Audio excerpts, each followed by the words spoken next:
The heavy fog blanketed Buckthorn Ridge on that November morning of 1883. A winding trail climbed toward the middle of the slope where a small wooden house rose among rows of cold gray pines. A thread of chimney smoke drifted straight up thin as a single strand of yarn. Inside the kitchen, a woman of 30 stood by the window, the broad shoulders of a mountain laborer, calloused hands gripping the corner of an apron, gray-blue eyes fixed on the bend at the foot of the hill. She had been standing there since before dawn. Far down in the valley, the slow rhythm of hoofbeats rose through the mist. Steady, even, in no hurry. On the saddle, a young man in a deputy's coat kept his head low, a stack of papers folded 3 times clutched in one hand. He had rehearsed the words the entire ride up, but the moment his trembling hand lifted to knock, the door swung open. The woman looked straight into his eyes. No tears, no pleading. Only a question spoken in a voice so calm it made his skin go cold. "Who bought my debt?" The fog on Buckthorn Ridge that November morning of 1883 had the weight of something waiting to happen. It pressed against the pines with the patience of weather that knew it owned the day, and it muffled the hoofbeats of a single horse climbing the switchback trail toward a small clapboard house on the mountain's shoulder. The rider was a young man with a badge pinned to his coat, and the badge felt heavier than it had ever felt in the 3 years he had worn it. Deputy Caleb Rowan was 28 years old that morning, brown hair cropped close beneath a wool hat, pulled low against the cold brown eyes, rimmed with the kind of sleeplessness that came from rehearsing a speech he did not want to give. He had served papers before: foreclosure notices, tax seizures, the small legal cruelties that a county sheriff's office asked its youngest deputy to carry to houses full of children. Each time he had told himself it was procedure, not personal. Each time he had believed it a little less. This morning was different because he already knew the woman whose door he had come to knock upon, though they had never met. He knew her the way a man knows a storm he has been watching build for weeks. His horse blew steam into the fog as he dismounted at the edge of the yard. The house had been built with the care of a man who understood wood, and Caleb registered that in a single glance, the way a lawman learns to register anything that might later mean something. The porch boards fit tight enough that snow could not find its way between them. The door frame stood square after 2 full winters of freeze and thaw. Somewhere behind the house, a rooster made a single tired sound and then gave up on the day. Caleb climbed the 3 porch steps and lifted his hand to knock. The door opened before his knuckles found the wood. The woman standing in the frame did not look surprised to see him. She did not cry, did not beg, did not even shift her weight backward the way people did when their bodies understood before their minds caught up. She looked at him the way a person looks at something long expected, and her eyes were the color of a river beneath a winter sky. Behind her, a girl of 11 held the hand of a boy who could not have been more than 7, and the boy was clutching a small wooden horse against his chest with both hands as though the horse were the last warm thing in the world. Caleb cleared his throat. The words he had practiced on the ride up now felt like stones in his mouth. Before he could arrange them into sentences, the woman spoke, and her voice was low and even. Without anger, without fear, the voice of someone who had already crossed the country he was still standing at the edge of. "Who bought my debt, Mr. Rowan?" 5 words on a porch in East Tennessee on a cold November morning, and in the space between them and his answer, something inside the young deputy came loose from the moorings it had been tied to for 3 years. He looked down at the porch boards. He looked at the papers in his hand. He looked at the knot in the wood where someone with a plane had smoothed the grain until it disappeared. "Mrs. Doyle, I am here on behalf of the Sequatchie County Sheriff. The property at this address has been subject to a lien due to outstanding debt. The grace period expired at midnight last night. You have until sundown today to vacate the premises." His voice cracked on the word vacate. He hated the crack not because it revealed weakness, but because it reminded him that this was not paperwork.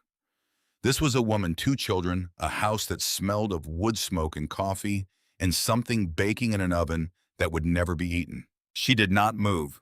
She looked at him for a long time, and in her looking he understood that she had already asked the question a second time silently, and that his silence was an answer she was writing down inside herself.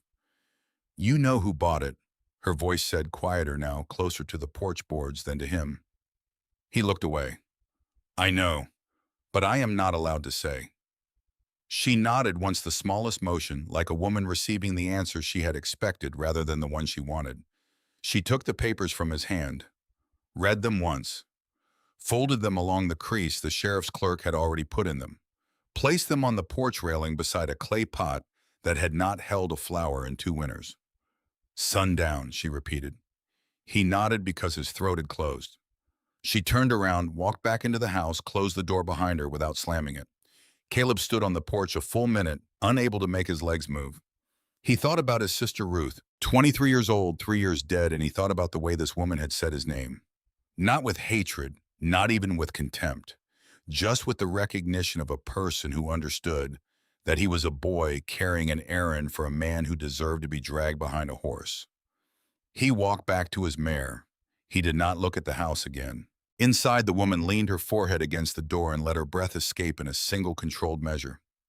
Her name was Maribeth Doyle, though everyone who had ever loved her had called her Beth. She was 30 years old, tall for a woman of the mountain with reddish-brown hair. She wore braided down her back and the kind of shoulders that a girl grew when her father needed help splitting stovewood. Her eyes were the color of the Copper Kettle Creek in February, and behind them a mind was already moving through calculations that had no place for tears. 14 matches in the tin, a cast iron skillet, a small dented pot, a hatchet with a hickory handle, a machete Silas had sharpened the last time he was home, beans, cornmeal, a kerosene lamp rope, the sewing kit, the folding knife her husband had carried in his pocket every day for 12 years. She heard the children in the kitchen, and she made her face into a wall before she stepped away from the door. She had learned in 2 years of widowhood that her face was the first place her children looked for information about the world. If her face said, "We are fine," then the world was fine. If her face said, "The sky is falling," then Sadie and Jesse would look up and see the sky falling. So she made it a wall, and she walked into the kitchen where the smell of half-baked cornbread was already turning bitter in the oven. Sadie was standing at the table with her hands folded in front of her, which was the way she stood when she had already understood something and was waiting for her mother to confirm it. Sadie had her father's eyes green as new hickory leaves, and she had the habit her father had also possessed of seeing the grain of a thing before its color. Jesse was on the floor beside the wood stove, cross-legged, running his thumb along the mane of the little carved horse his father had made him when he was 5. Silas had spent a whole December evening on that horse, whittling and smoothing and cutting the mane with the tip of the folding knife, and the horse had been in Jesse's hands or pocket every day since. Beth crouched down so her face was level with theirs. "We are going on a trip." Sadie's hands did not move. Jesse looked up. "Where?" "Up the mountain." "Why?" "Because we need to." Sadie did not ask anything. She had already seen the papers on the railing. Beth pulled the burnt cornbread from the oven and set it on the counter to cool, and she thought oddly and with a small, clean pain that she would never bake anything in this stove again. The house had been built by a man who knew wood, and Beth walked through its rooms now with the awareness that she was seeing them for the last time. Silas Doyle had been 28 years old when he laid the first sill, tall and dark-haired and quiet, the way certain men are quiet, not from any lack of feeling, but from a habit of letting his hands say what his mouth did not need to. She had watched him choose the white oak for the frame standing in the timber lot, with his palm flat against the bark of a tree, listening for something she could not hear. She had watched him explain to a 7-year-old Sadie that hickory absorbed shock better than oak or ash, which was why the tool handles in the shed were hickory, and why his own axe handle would not crack when the head bit into a knot. She had watched him kneel in front of Jesse on his 5th birthday, folding knife open, telling their son that a sharp blade was safer than a dull one, because it went where you told it to go and not where the wood wanted it to. His voice came back to her now as she stood in the front room, low and unhurried, saying things she had not known she was memorizing. The Louisville and Nashville Railroad had come for Silas in the summer of 1881. A foreman named Hollis Pike had ridden up the road one June afternoon with a straw hat pushed back from a face that Beth had disliked at first sight, without being able to say why. Pike had a red beard and eyes that seemed to be measuring the value of every object in the yard, and when he sat at the kitchen table drinking the coffee Beth poured for him, he spoke of the Rock Castle Tunnel as though it were a favor being offered. "Good money, Doyle. 3 months of work, enough to clear the note on the house." Beth remembered the way Silas had listened, his large hands wrapped around the coffee cup, his thumb moving slowly along the rim. She remembered the way he had walked her to the well after Pike left, the way he had said, "The debt is getting heavier. Beth and I don't want it to eat what we've built." She remembered the morning he rode out on the black mare, his kit rolled behind the saddle, his hat pushed low against the early sun. She had held Jessie on her hip and Sadie by the hand, and she had watched Silas turn once at the bend in the road to lift his hand to them, and she had not known that the memory of his hand raised against the dust of that road would be the last picture she ever had of him alive. He had written from the camp. His letters came once a week, brought down the mountain by a mail rider who worked the tunnel road on his way through to Chattanooga. Silas wrote about the cold mornings and the men he worked beside, and the way the mountains sounded when the crews were setting charges. He wrote about missing the creek and Jessie's questions and the quiet way Sadie watched everything. He wrote about wanting to add a room to the house for the third child they had been talking about, the one they had not yet named but who already existed in their plans. Then on a Tuesday afternoon in the second week of September 1881, a rider came up the road to the house Silas had built, and he sat on his horse without dismounting because he did not have the strength for the walk to the door, and he told Beth that the scaffolding at the Rock Castle tunnel had failed the day before, and that her husband was under a mountain, that a company had paid him 35 cents an hour to cut through. Beth remembered nothing of the hour after the rider left. She remembered only that she came back to herself sitting on the kitchen floor with Sadie beside her, and that Sadie was not crying, and that Sadie's small hand was on the back of her neck, holding her the way one holds a horse that has been startled. 2 weeks after the burial, an Irishman named Ned Corbin rode up from Pittsburgh with a package wrapped in oiled cloth. He was a young man with a gentle face and a stammer that came out when he was trying to say something that mattered, and he sat on the porch and turned his hat in his hands while Beth unwrapped the parcel. Inside was Silas's folding knife. Corbin had been in the bunkhouse next to her husband's, and Silas had given him the knife 3 days before the collapse, along with instructions to take it to Beth if anything happened. Corbin did not know why. Silas had not explained. Beth had thanked him, given him a meal, watched him ride down the mountain toward the depot, and put the knife on the mantel where she did not have to look at it. It sat there for 2 years and 2 months. She had not opened it once. She had not been able to. Now on this cold November morning, with a deputy's horse still fading down the trail and 2 children watching her face for the news of the world, she took the knife from the mantel and put it in the pocket of her coat, and she felt the small weight of it press against her hip like a hand. The debt had not died with him. That was the thing no one warned a widow of. That grief was one animal, and money was another, and that money never got tired. The note on the house had been for $180 taken out in 1876 to cover the milled lumber and the window glass and the good hinges Silas had wanted for the doors. He had been paying it down steadily. After his death, the notices began arriving with different letterhead than they had before, a Nashville postmark instead of the Ironwood Hollow Bank, and the interest was compounding faster than she could count. She took every job the mountain offered. She washed clothes for the boarding house, mended shirts for the railroad clerks in town, took in sewing at night by the light of a kerosene lamp. She filled with oil she could not really afford. It was not enough. The numbers moved in one direction and her hands moved in another, and the distance between them widened, the way a crack in a foundation widens across a hard winter, no matter how many times you fill it with mortar. 6 months ago, she had taken the last thing of value the family owned, the sturdy black mule Silas had trained himself, and led it 4 miles down the mountain to a neighbor who paid $6 for it and did not look back as he walked it home. $6 for 2 months of flour and salt. Jessie had watched the mule go around the bend and had not spoken for the rest of the day. Beth stood in the front room now and looked at the wall Silas's hands had raised. She could take almost nothing of what mattered. The photograph on the shelf, the one of the 4 of them taken by the traveling photographer at the church picnic the summer before Silas left, would tear in the cold. She looked at it instead, pressed it into her mind, the way a woman presses a wildflower into the pages of a book, knowing it would flatten and lose its color, but hoping some part of it would keep.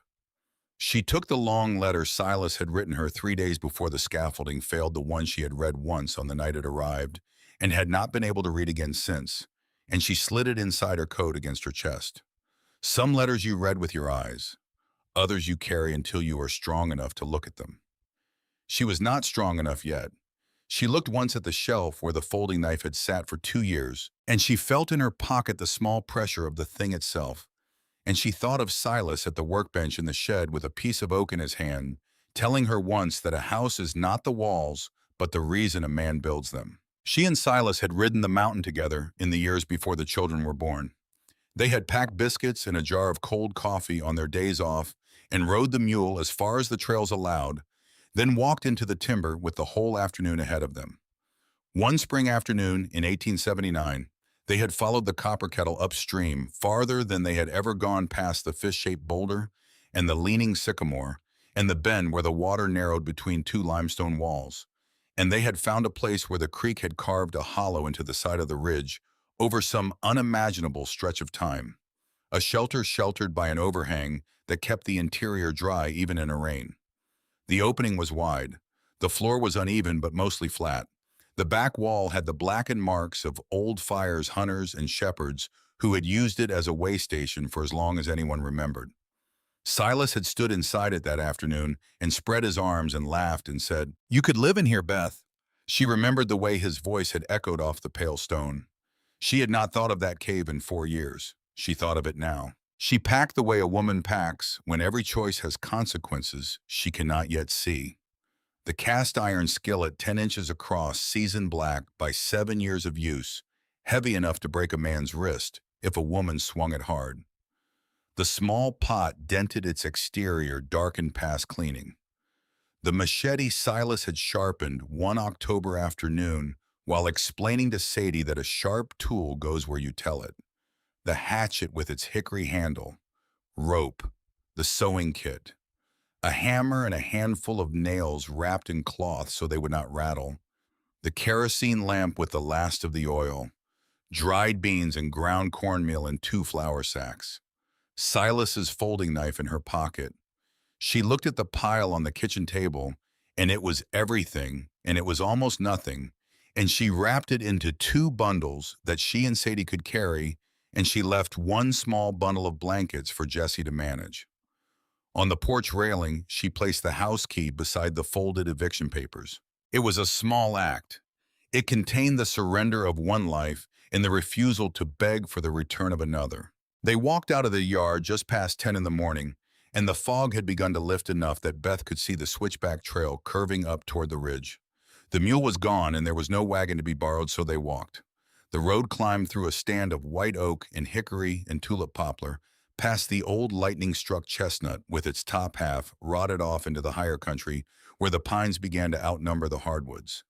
Sadie walked behind her mother with the rolled quilts strapped across her shoulders like a yoke. She did not complain. Her eyes moved over the woods on either side of the trail as though she were reading a page.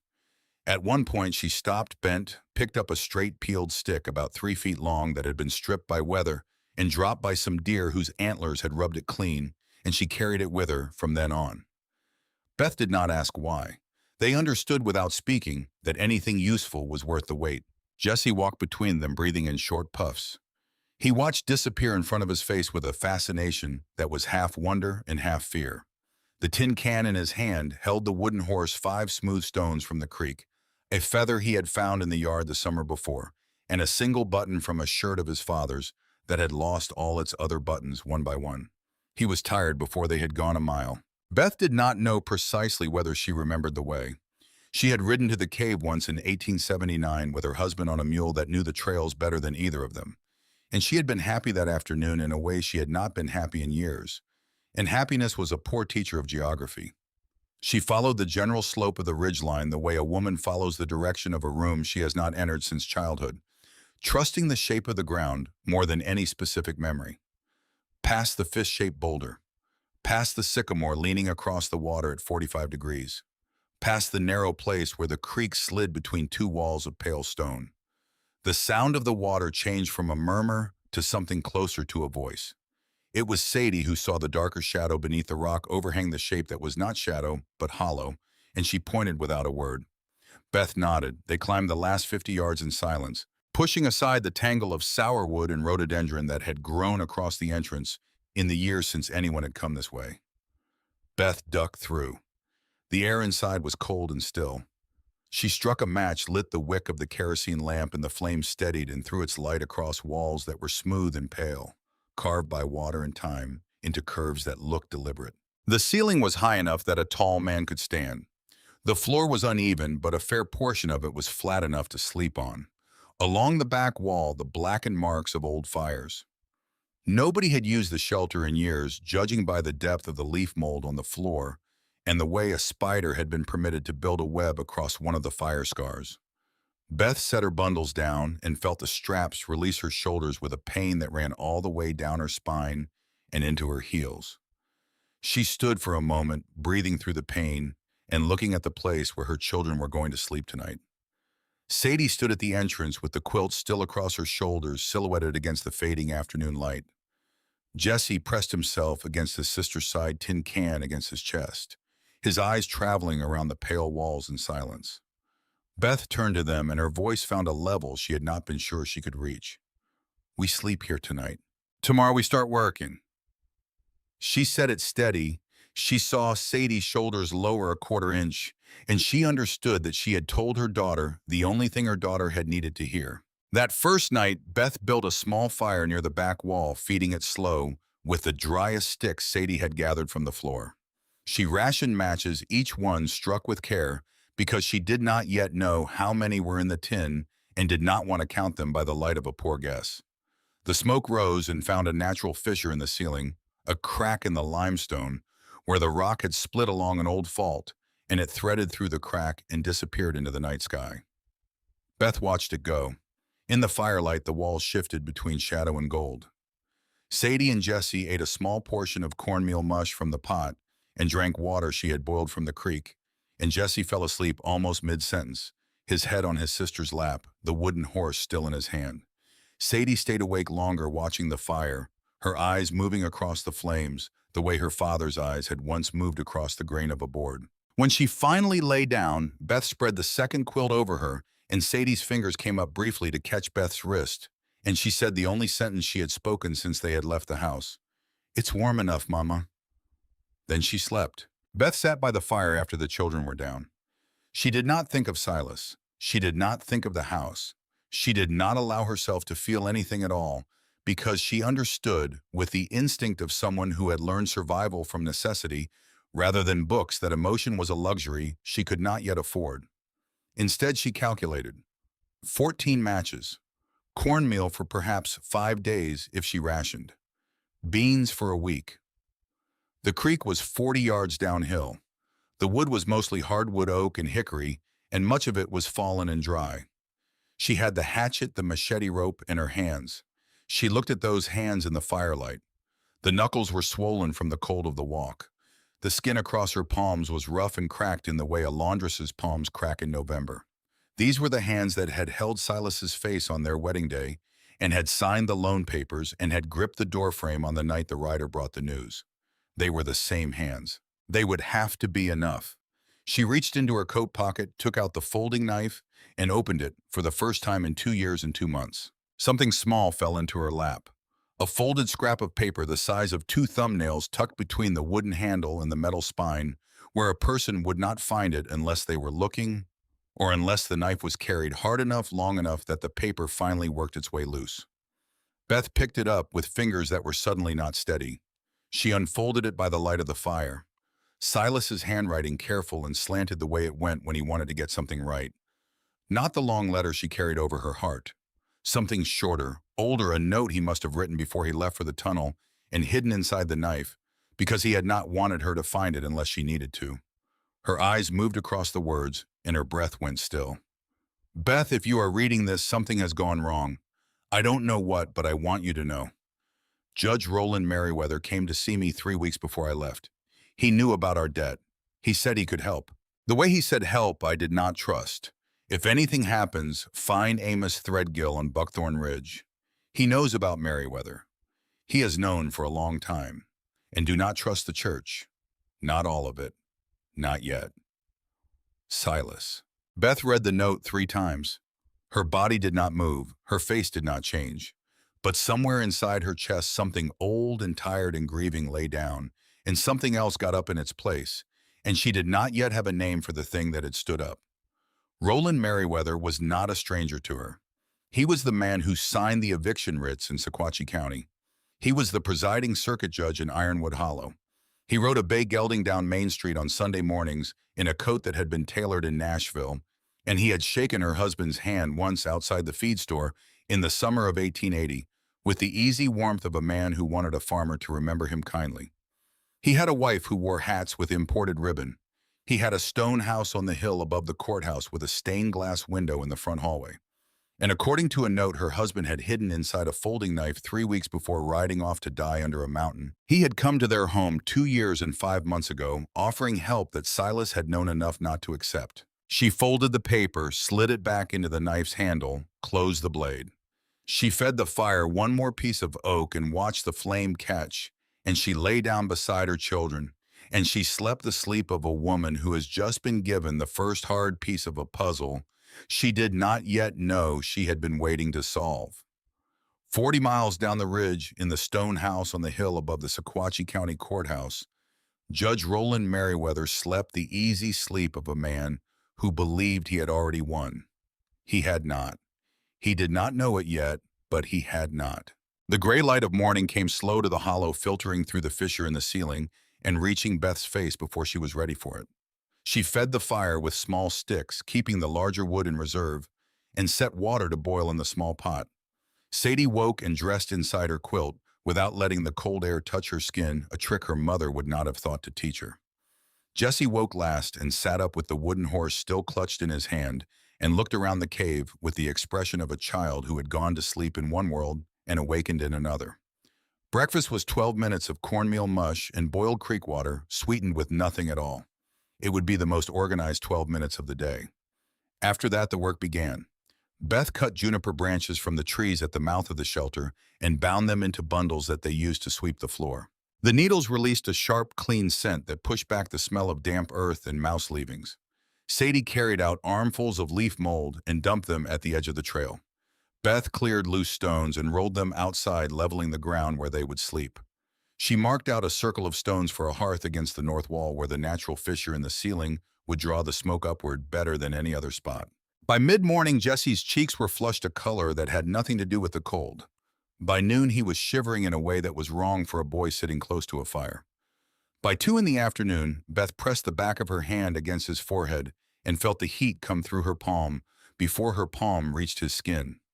She sat him on the rolled quilts and made her face still. She failed at making it still because Jesse saw the thing in her eyes she could not hide. He looked up at her and asked the question she had been dreading since the rider came 2 years ago. "Mama, am I going to die?" "No, baby, no. Your daddy died. You are not your daddy. You are Jesse." He was quiet for a long moment. His small hand tightened around the mane of the wooden horse. "Did Daddy know he was going to die?" She had no answer for that. She held him against her chest, pressed her face into his hair, breathed in the smell of wood smoke and small boy, and something faintly milky that she could not name, and that made her chest close around itself. And for the first time since the day the rider had brought the news 2 years ago, in the kitchen of the house Silas had built, Maribeth Doyle sank to her knees on the stone floor and let herself cry the kind of crying she had not permitted herself.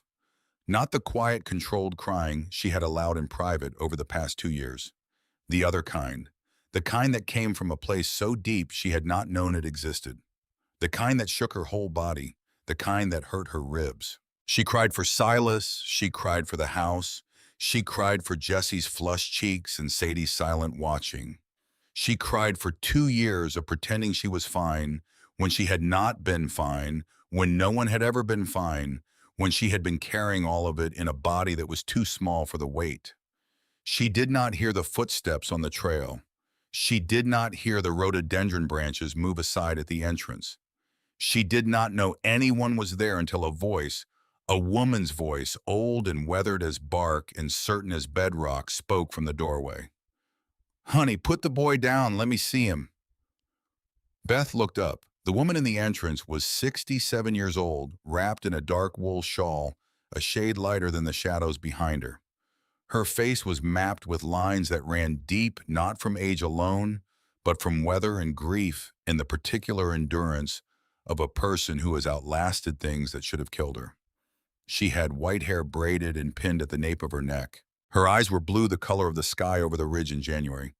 In one hand, she held a clay jar, in the other, a folded wool blanket. "My name is Hattie Kellerman. I heard you crying on the wind. Mountain carries sound when the air is cold like this. I was a quarter mile down the ridge and I heard you." Beth's mouth opened and no words came. Hattie did not wait. She crossed to Jesse, knelt beside him, pressed 2 fingers under his jaw, tilted his head back, looked into his throat. She pressed her ear against his chest and listened for a long, slow minute. Her eyes closed while she listened, the way a woman closes her eyes when she is memorizing a hymn she has not heard in a long time. She sat back on her heels. "It is the start of something. It is not the worst of it yet. We can get ahead of this." She opened the jar. Inside was a dark honey so thick it looked black at the bottom, mixed with shavings of what Beth guessed was ginger root and something else she could not name. "Honey and ginger and yarrow. I grow the yarrow behind my chimney. You give him a spoon of this every 2 hours. Hot water. Stay close. Keep the fire up. He will be tired tomorrow. He will be here tomorrow." She fed Jesse a spoonful herself.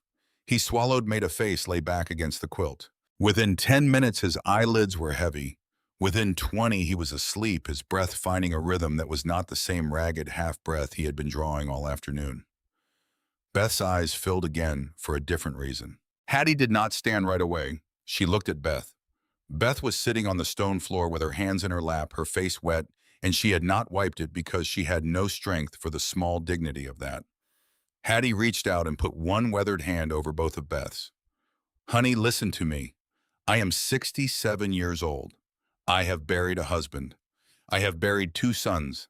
I have lost a farm I built with my own hands. And I am telling you something that nobody told me when I was your age. Are you listening?"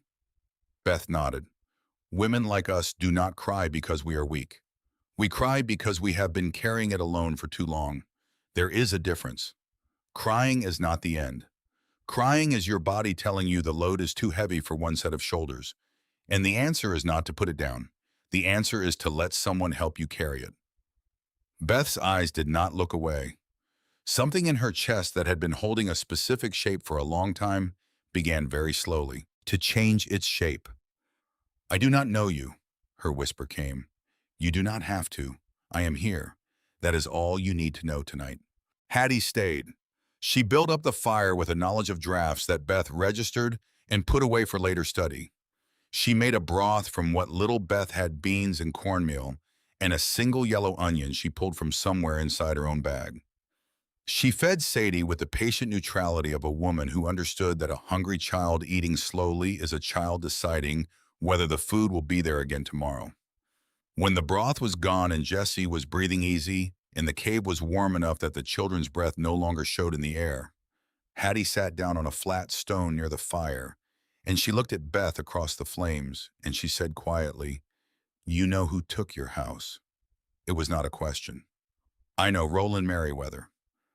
Hattie nodded, and her mouth moved in something that was not quite a smile. 30 years ago, he took mine." The fire crackled. A piece of oak shifted and sent a small column of sparks up toward the fissure in the ceiling. Beth waited. Hattie's eyes stayed on the fire. "I was 37. My husband had been dead 4 months. He had signed papers I did not know about. He never told me. He thought he was protecting me. He died of pneumonia in February of 1853. By June of that year, Roland Merriweather owned my farm in Sequatchie Valley. 200 acres of bottomland. Apple trees my husband's father had planted the year his wife was still alive. Merriweather was 25 years old that summer. He had come down from Nashville with a law degree and a talent for reading which widows would not fight. He was not a judge then. He is a judge now because he has spent 30 years buying men who could vote him onto a bench. He signs the eviction writs on the very houses he first learned to steal, and he sleeps at night in a stone house on the hill in Ironwood Hollow. I had 2 boys, 8 and 10. I had no money, no family that could take us in. I went to the church. I stood at the front of the congregation and I begged. The church gave me a bed. For 10 years I was grateful." She looked up at Beth then. "It took me a long time to understand that gratitude was not what I should have felt. I should have felt rage. I should have asked who. I should have asked why. I should have asked how a man like Roland Merriweather gets to keep building his life on top of mine. I did not ask any of those questions. I was too tired. The church told me to forgive, and I tried. For 30 years I tried.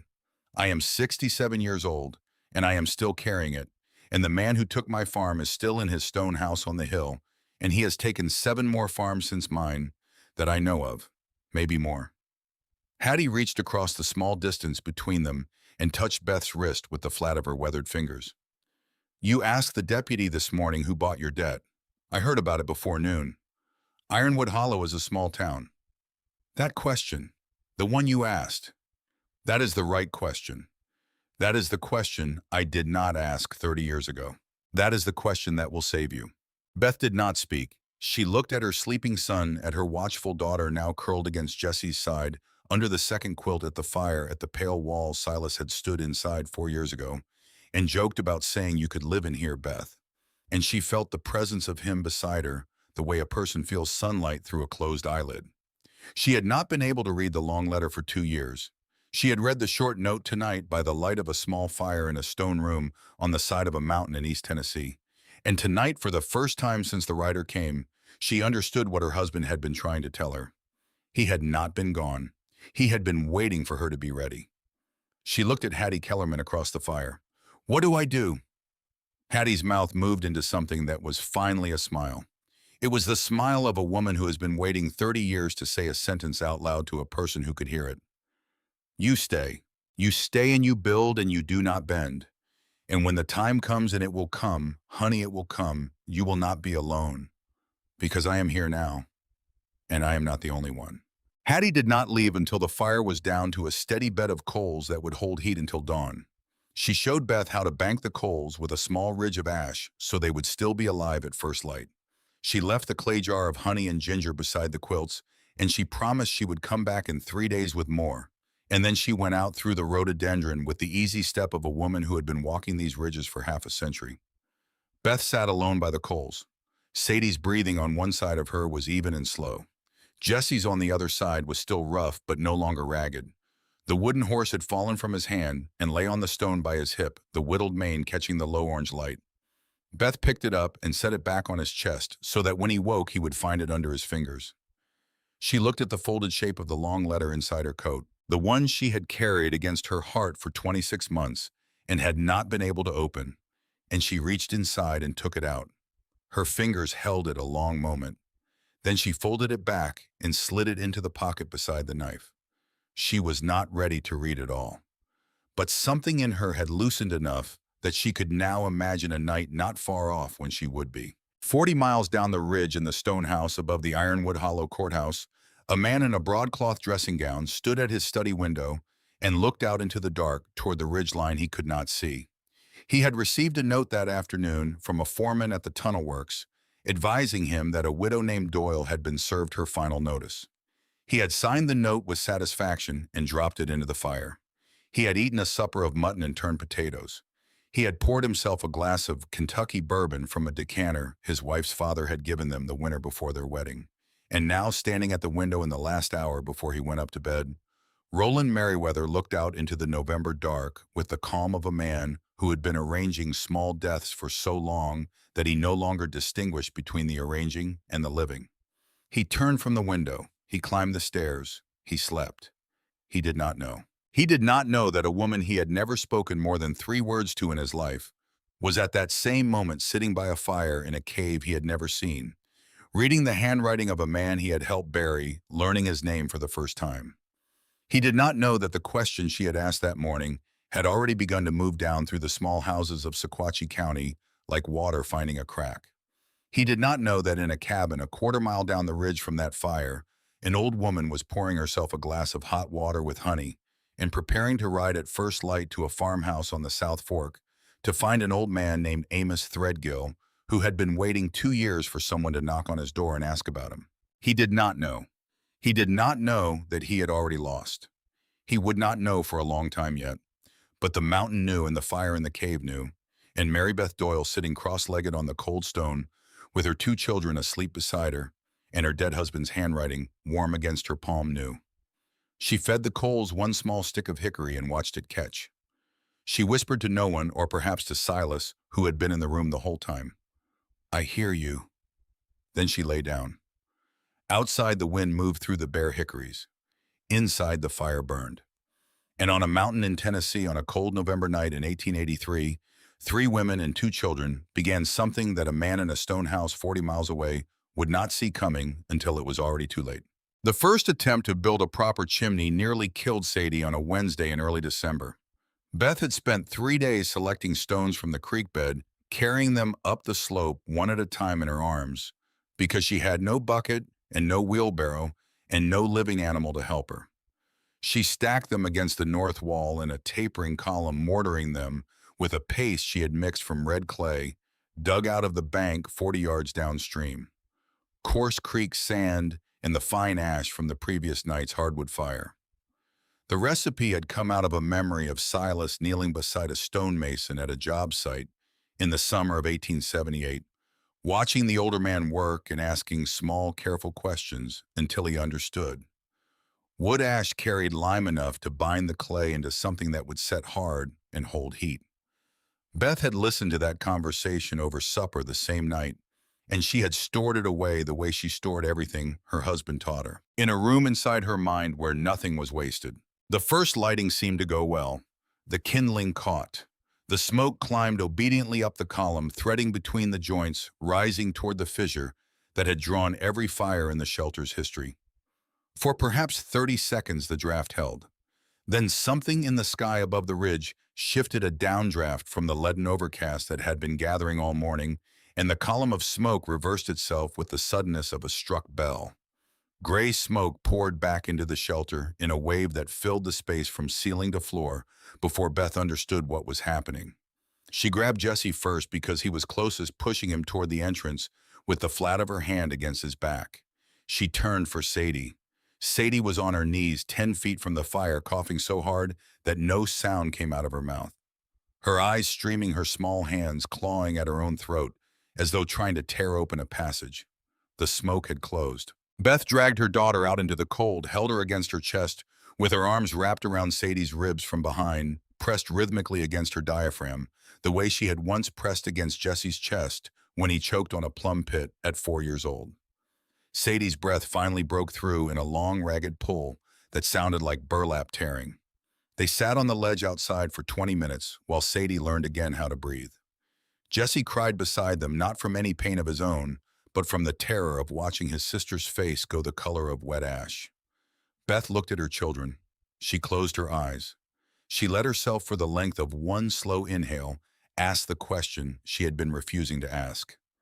Am I wrong to keep them here? The question sat in her chest a full minute. Then she opened her eyes and stood. The problem was not the fire. The problem was the shape of the flue. She could see it now with a clarity that came from the terror still moving through her. The column was too wide at the top. The opening needed to narrow so that rising heat would accelerate as it climbed and pull the smoke upward faster than any downdraft could push it back.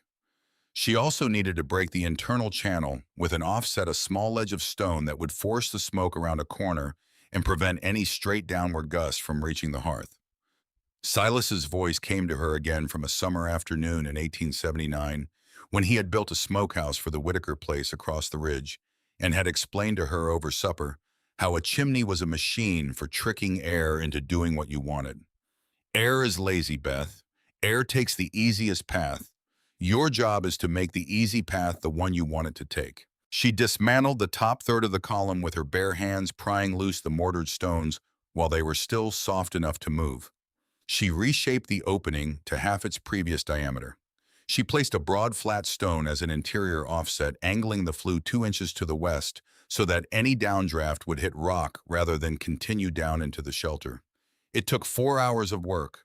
Her palms bled by the second hour, where the rough limestone had cut through calluses she had only just started to grow. Sadie sat wrapped in the second quilt at the mouth of the shelter, watching her mother work with the concentrated silence of a child who was memorizing a skill. Jesse ran small errands, carrying the water Beth needed to keep the clay workable, fetching sticks for Beth to test the draft with. When Beth lit the fire the second time, the smoke rose in a clean, straight column, entered the reshaped chimney, and vanished through the fissure without a curl of return. Warmth spread through the shelter within 20 minutes. Reaching corners the first fire had not touched, softening the cold that had lived in the stone since before any human had crossed the ridge. Jesse stood at the entrance, still afraid to come all the way inside, watching the smoke rise with an expression Beth would remember for the rest of her life. "It works, Mama," slipped out of him in a whisper thin as paper. Beth walked to him and knelt so her face was level with his.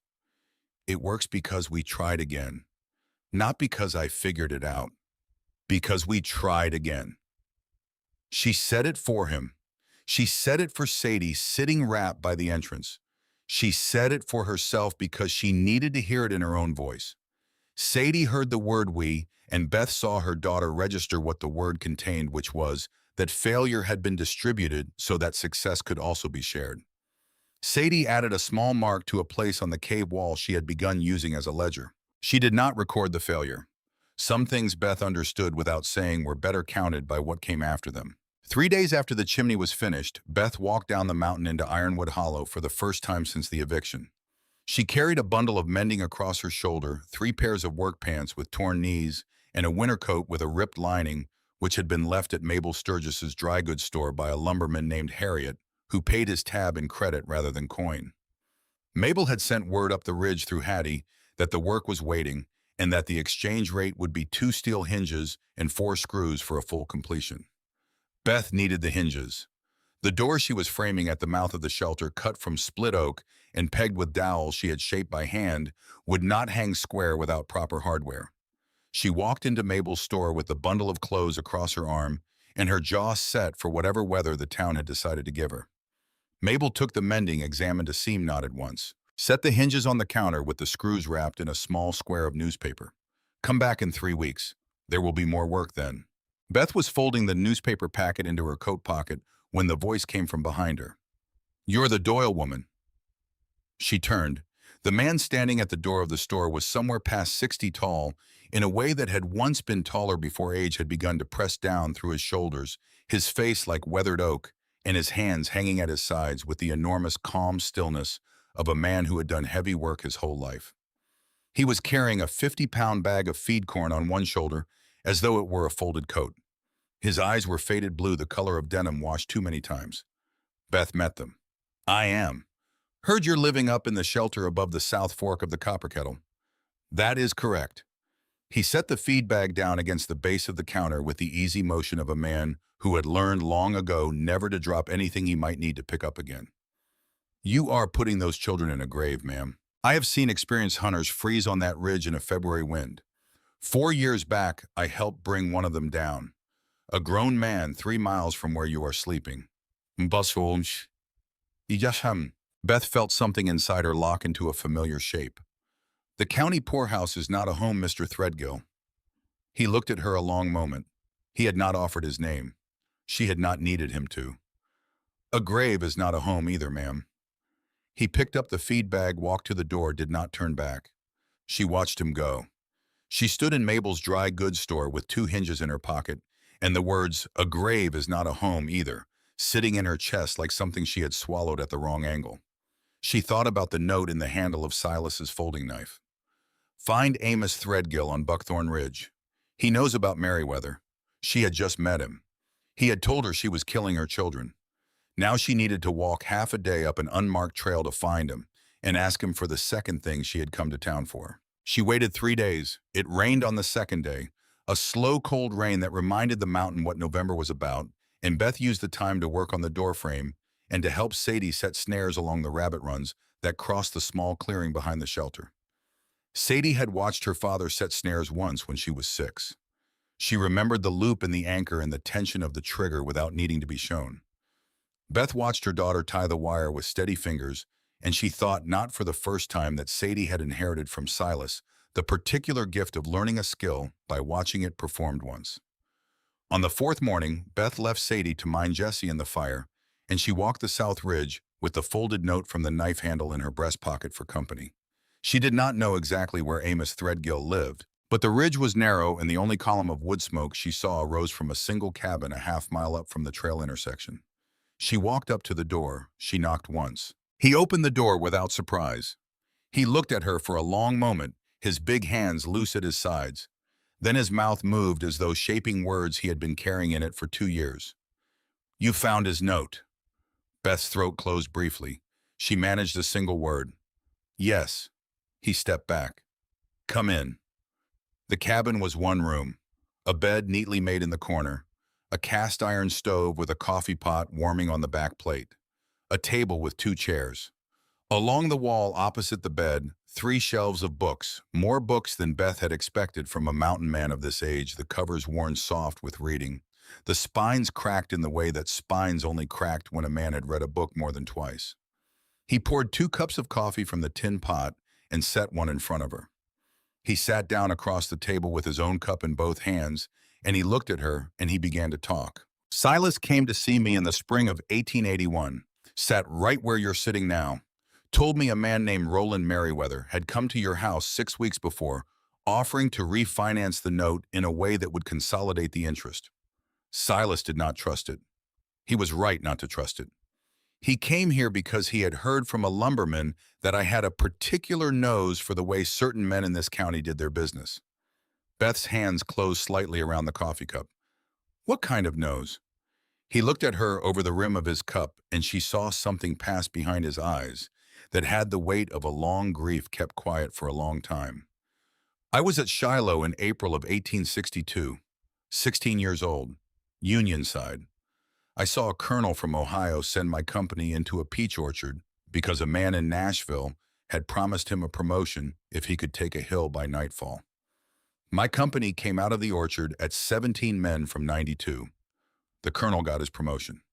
I have carried, since that morning, a particular attention to the smell of a man sending other men to die for reasons that had nothing to do with the reasons he was giving them."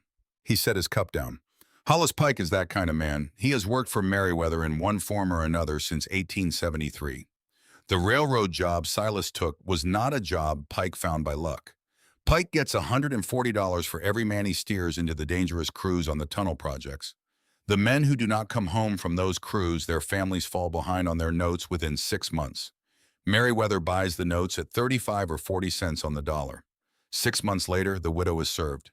The land goes to Merriweather. 9 times out of 10, she takes the church shelter and never says the word investigation out loud." He looked at Beth. "I do not have paper on any of it. I have a memory of a conversation with Pike in the summer of 1879 when he tried to recruit me to a bridge crew on the Nolichucky. I told him to leave my porch. He left. I asked around after that. I learned enough that when Silas walked in here in 1881, I knew what I was hearing." Beth's coffee had gone cold in her hands, although she could still feel the warmth of the cup. "Why did you not stop him?" He held her eyes. He did not look away. "I tried." Silas listened. He wanted to believe me.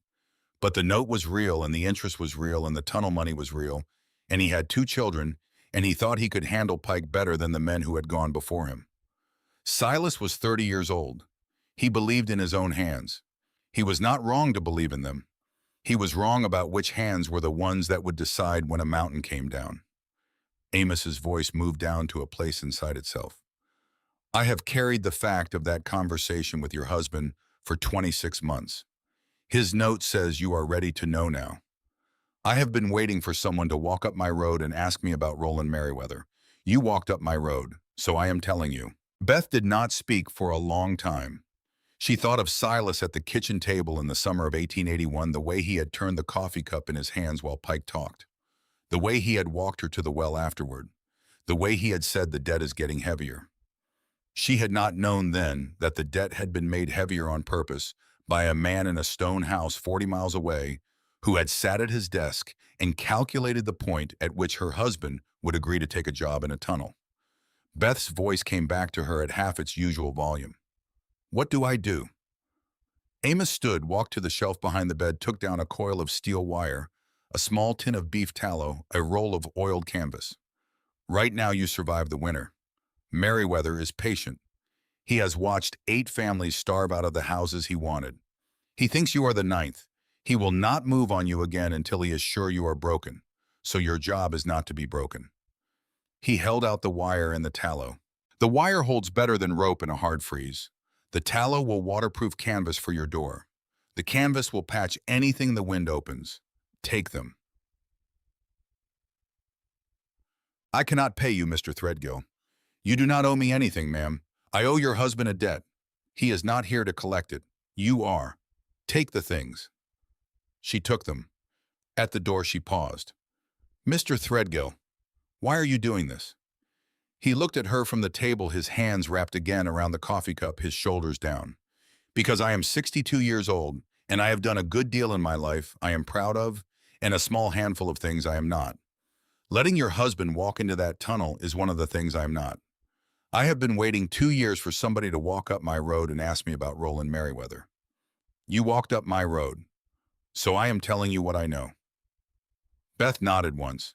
She walked back down the ridge with the coil of wire in one hand and the tin of tallow in the other, and the certainty in her chest that her husband had not died because of bad luck. He had died because of a man, and the man was still alive. And the man lived 40 miles down the mountain in a stone house with polished floors and a stained glass window in the front hall. Reverend Josiah Barlow climbed the trail to the shelter on a cool morning in the middle of December. He was 52 years old, thick through the chest and shoulders, with a broad open face that projected warmth, the way a well-banked stove projected heat steadily and from a source that was not visible.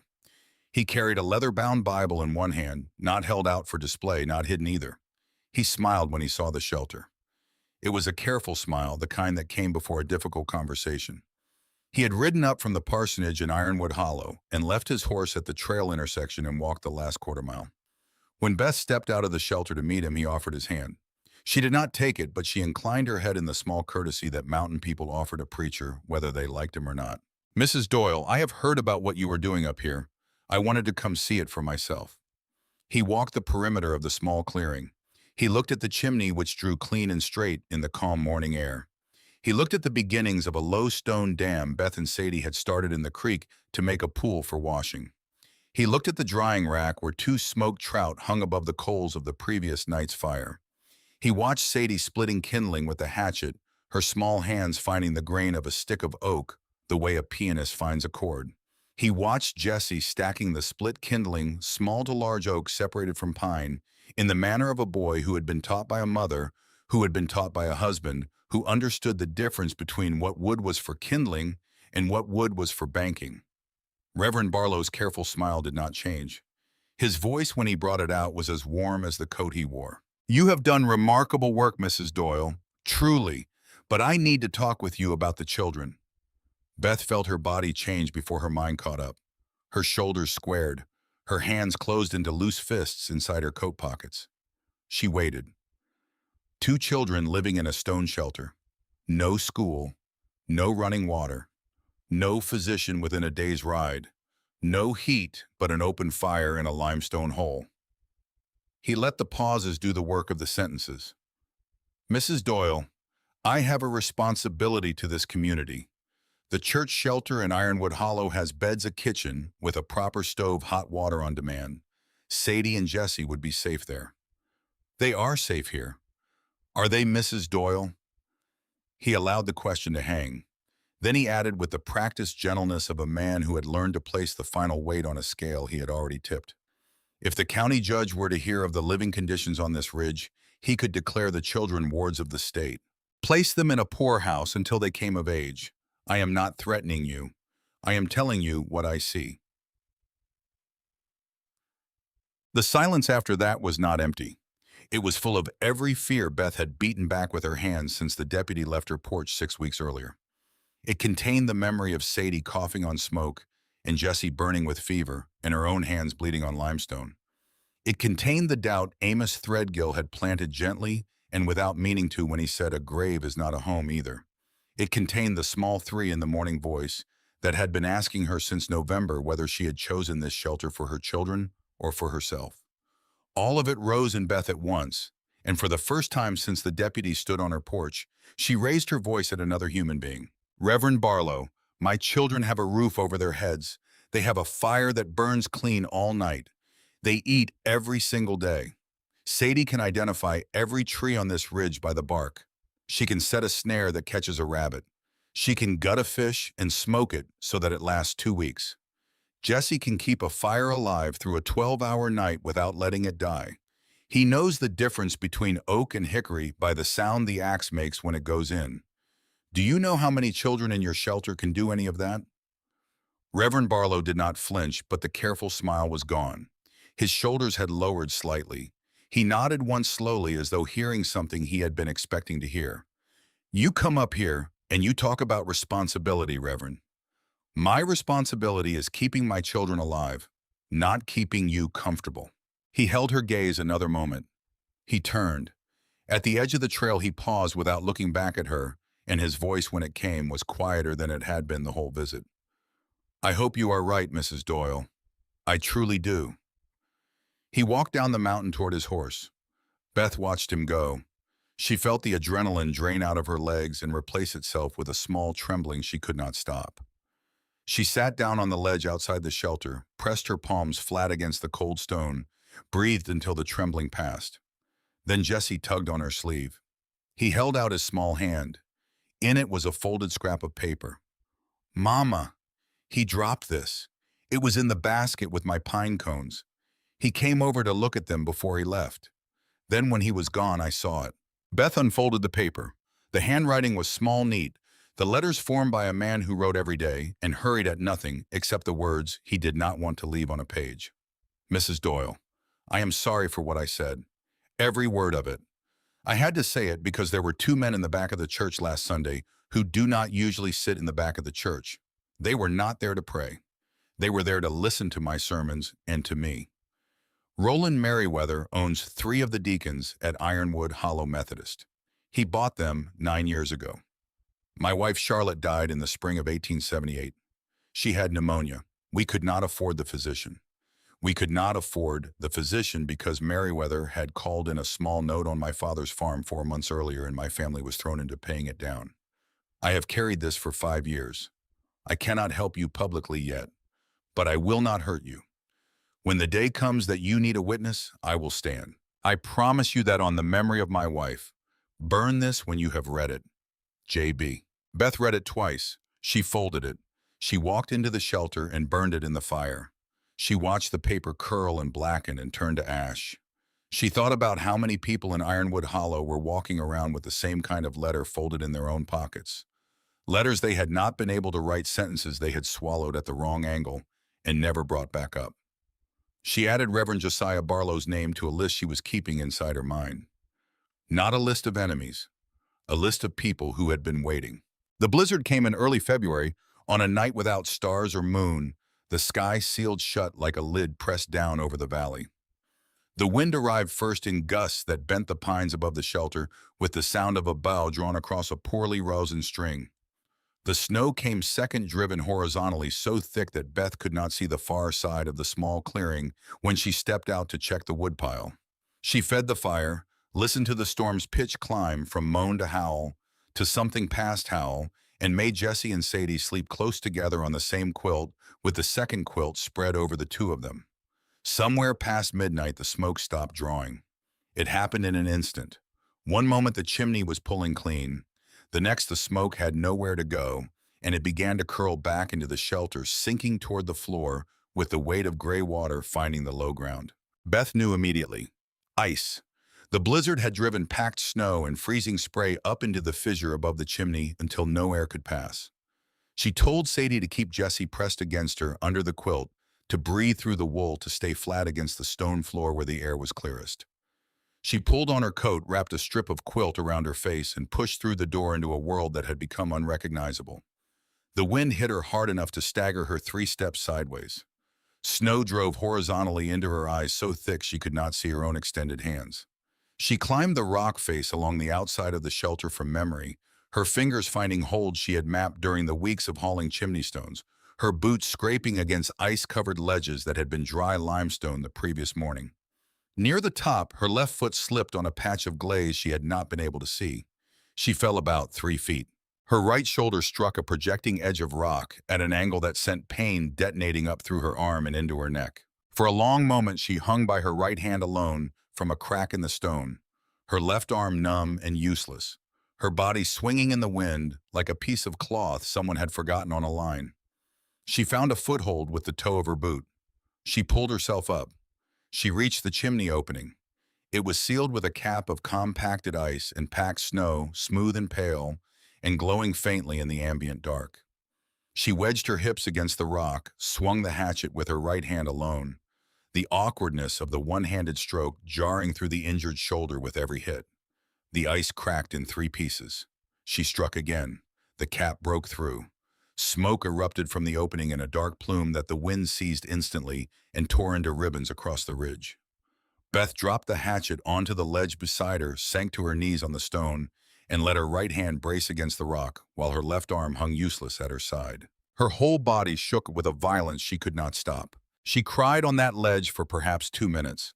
She cried because she was alone at 2 in the morning in a blizzard on a mountain with a numb left arm and 2 children below her who would die of smoke inhalation if she failed, and no one in the world knew where she was, and no one was coming.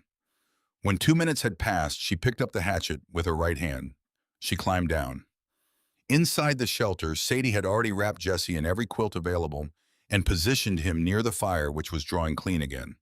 When Beth came through the door coated in snow and ice, her left hand swelling visibly under the tight cuff of her coat, Sadie did not speak. She took the hatchet from her mother's good hand. She guided Beth to the fire.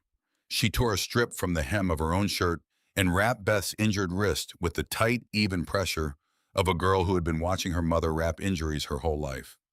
Jesse pressed his small body against his mother's back, giving her whatever heat a boy of 45 pounds could generate. The pain in Beth's shoulder returned with the warmth, sharp and insistent. She let it come because pain meant the arm was not dead. She sat by the fire and let her children care for her, and she felt something she had never permitted herself to feel in front of them. Helplessness. For 10 minutes she was not the mother. She was not the provider. She was a woman with an injured shoulder and a broken belief in her own invincibility, and her children were holding her together with a strip of shirt and a small body, and a silence that said, "We are here and that is enough." When Jesse and Sadie were both asleep, curled against her sides beneath the third quilt, Hattie had brought up the ridge in January. Beth reached inside her coat with her good hand and took out the long letter. Not the note from the knife handle, which she had read on the first night and had memorized. The other one. The real letter. The one Silas had written 3 days before the scaffolding failed. The one she had carried against her heart for 26 months without opening. She unfolded it slowly by the firelight. Silas's handwriting was steady, unhurried. The letters formed with the careful pressure of a man who had wanted to get every word right. He wrote about the cold mornings and the sound of the mountain when the crews were setting charges. He wrote about a man named Ned Corbin in the next bunk, an Irishman out of Pittsburgh, who had made him laugh twice in a week. He wrote about missing the creek and Jesse's questions and Sadie's quiet way of watching everything. He wrote about wanting to add a room to the house for the third child. He wrote about the small ways he had been making the debt go down faster than she had known. He wrote that he would be home before Christmas. In the last paragraph, his handwriting slowed as though he had put the pencil down and picked it back up. "Beth, you are the strongest person I have ever known. You are stronger than I am, but I have watched you carry things alone for too long. You think strength is doing it by yourself. It never was. Strength is letting people help you and not feeling like you owe them more than you can give. Strength is staying soft enough to be loved even when the world is hard. I have not been good at letting you carry things with me. I am sorry for that. If I come home from this job, I will be better at it. If I do not come home, let people help you, Beth. Let them. That is how I will keep loving you." Beth folded the letter. She pressed it against her chest with her good hand. The fire crackled. The wind moved through the pines outside like a slow river. Sadie's breathing on one side was even. Jesse's on the other was easy. Beth slept for the first time in 26 months without dreaming. The first man on the trail came in the middle of March, on a raw afternoon when the winter was not yet ready to release the ridge.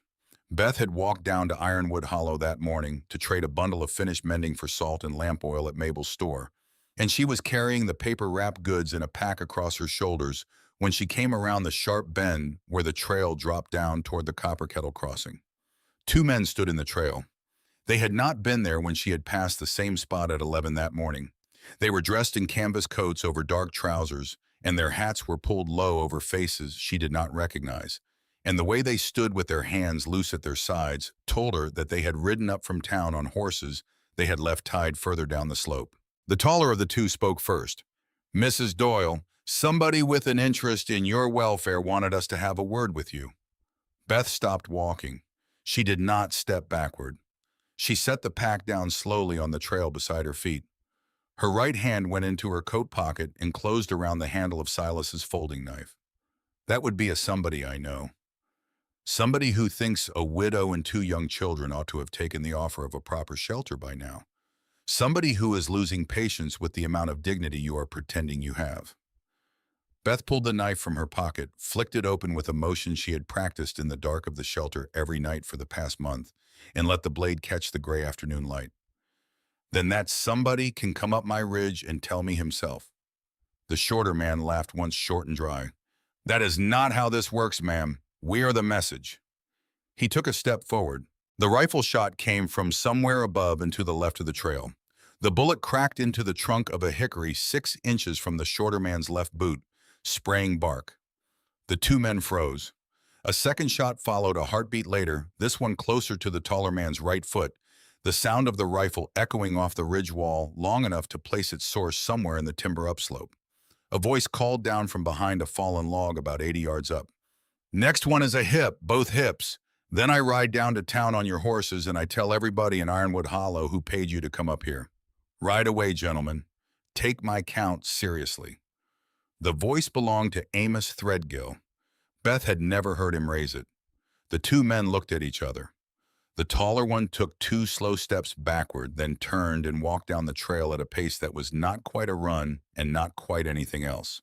The shorter followed. Beth stood on the trail with the knife still open in her hand until she heard the sound of hooves somewhere far below, turning back down the mountain toward town. Amos came down through the timber 10 minutes later with a Springfield rifle across his forearm, the barrel warm, his face closed the way a man's face closed when he had been ready to shoot someone and had not needed to. He nodded once to Beth. "That was foolishness on their part. They will not try that again for a while. Merriweather will send different men when he sends men next." She looked at him. Her hand was shaking around the knife. She folded the blade and put it back in her pocket. "You have been up here." "Since November. Not every day. Most days when you come down. Silas paid me a favor in the summer of 1868 that I have owed him since. I am paying it now." She looked at him a long moment. "You have been keeping watch on me for 4 months without telling me. You did not need to know until today. Today you needed to know." She did not thank him. He did not want it. He walked her the rest of the way up the trail, keeping a small distance behind her so that any second party watching from the timber would see one woman with a rifle at her back rather than a woman being escorted. At the mouth of the shelter, he stopped, tipped his hat once to Sadie, who was standing at the entrance with the small light of a girl who had been watching the trail all afternoon, and walked back down the mountain into the trees. Beth stood at the entrance and watched him disappear. Something in her chest that had been holding a hard, cold shape all winter shifted a quarter turn toward warmth. She had never been alone. She had thought she was. She had not been. Sadie's voice came from behind her, low and even, the voice she used when she was asking a question whose answer she had already worked out. "Mama, was that Mr. Threadgill's rifle?" "Yes." Sadie went back inside to feed the fire. Beth stayed at the entrance a long time. The spring rains came hard in the 3rd week of May. The copper kettle rose from a clear mountain creek into a wide brown current carrying uprooted saplings and the corpses of drowned rabbits and a hen coop that had come from someone's yard 15 miles upstream.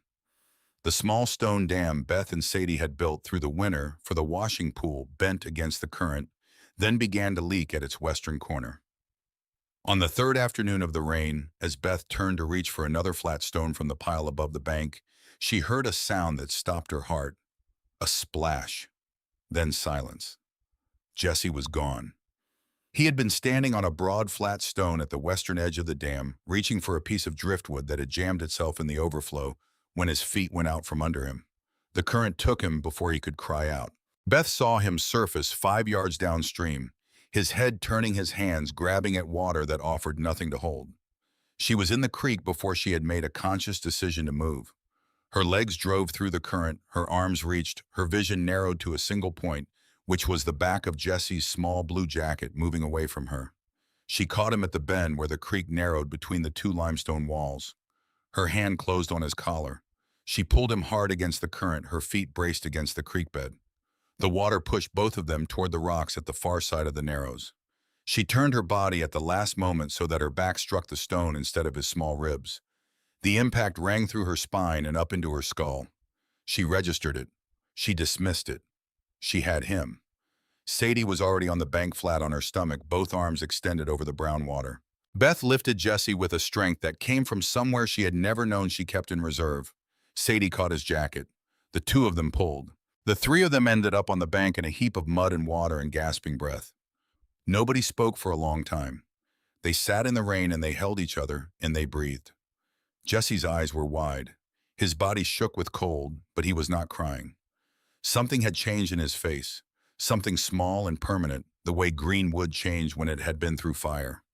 It did not look different. It would never be the same wood again. That night, dry and warm by the fire, Jesse sat apart from the others. He stared at his hands, turning them over, examining the scrapes across his palms and the darker scrape along his right forearm. Then he spoke, and his voice was not the voice of a 7-year-old. It was quiet and level, and certain the voice of a boy who had spent an afternoon inside a river and had come out with the plain practicality of a man who had spent a lifetime working with his hands. Tomorrow I'm going to fix that slick spot by the dam. I know which stones to use. The flat gray ones from the upper bank. They have more grip when they get wet. Beth looked at her son. He was 7 years old.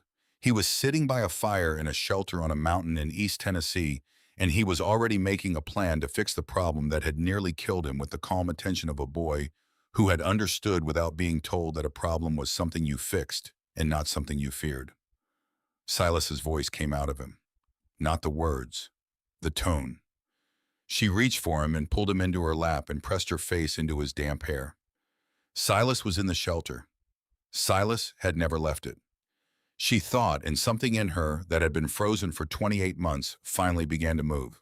The next morning, at just past sunrise, before Jesse had begun his repair, Beth walked out of the shelter to fetch water and stopped at the edge of the small clearing. A man was sitting on a bay gelding at the far side of the clearing, half concealed by the low fog that had settled during the night. He had ridden the long way around by the old logging road so that he would come at the shelter from the north rather than the south, so that he would be visible from a distance without warning. He was 55 years old, broad through the shoulders and soft at the waist, his hands white and clean on the reins, his boots polished and new. Broadcloth coat, felt hat.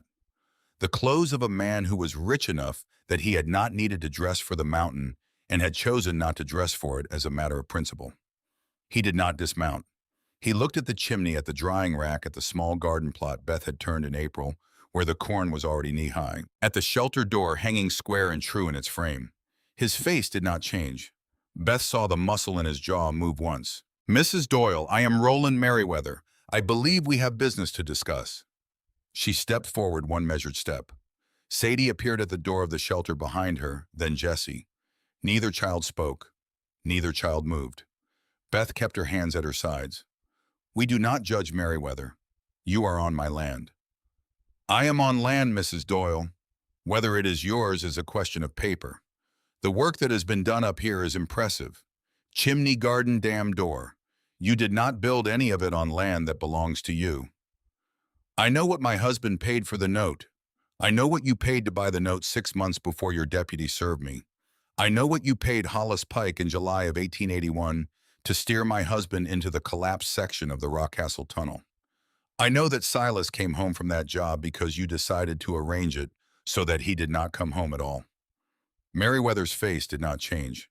His hand on the rein went a shade whiter across the knuckles. "You have no proof of any of that. Not yet. Then it is nothing." "It is not nothing, Judge Merriweather. It is the truth. And the truth has a way of becoming something even when men like you spend 30 years trying to bury it. You should ride back down this mountain. You should sleep well tonight while you still can." He sat on the horse a long moment. The bay shifted its weight beneath him. He turned the gelding, walked it back the way he had come, did not look back. Beth watched him go until he had disappeared into the fog at the north end of the clearing. She realized when the horse was out of sight that she had not been breathing. Somewhere upslope, hidden behind a fallen log in the timber that overlooked the north approach to the clearing, Amos Threadgill lowered the Springfield rifle he had been holding across his knees since Meriwether had ridden into view. He did not tell her he had been there. He would not tell her for another week. Roland Meriwether rode back down the mountain toward Ironwood Hollow. In the inside breast pocket of his broadcloth coat, folded 3 times, was a piece of paper on which he had written that morning in careful clerical script the names of 10 families in Sequatchie County whose notes he intended to acquire before the end of 1884. Maribeth Doyle's name was written at the top of that list.